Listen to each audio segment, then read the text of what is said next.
Good morning, everybody. Welcome to today's devotion for September 24th. Today's devotion is titled Coincidences and God's Care. The Bible reading is from 2 Kings chapter 8, verses 1 to 6. Now Elisha had said to the woman whose son had restored... No, let's try that again.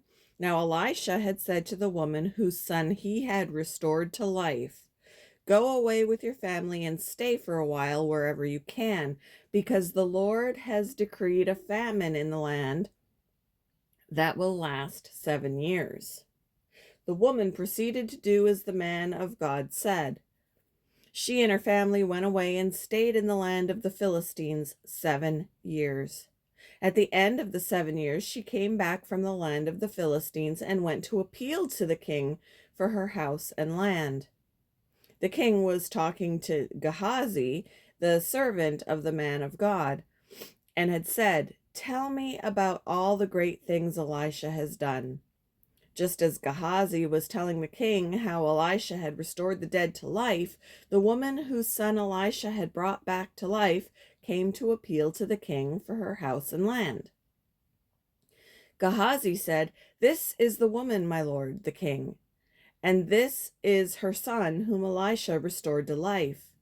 The king asked the woman about it, and she told him. Then he assigned an official to her case and said to him, "Give back everything that belonged to her, including all the income from her land from the day she left the country until now."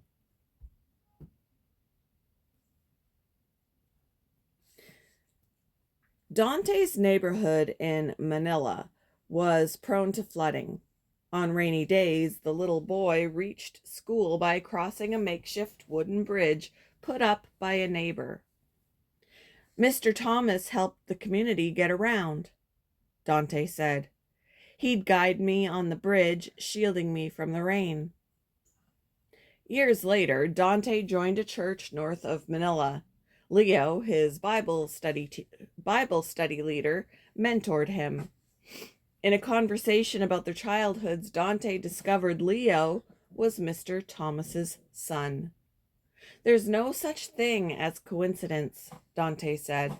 "God used the son of a man who'd blessed me to help me in my faith."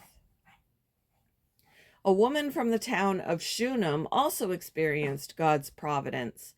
In faith, she'd followed the prophet Elisha's advice, leaving home to avoid a famine.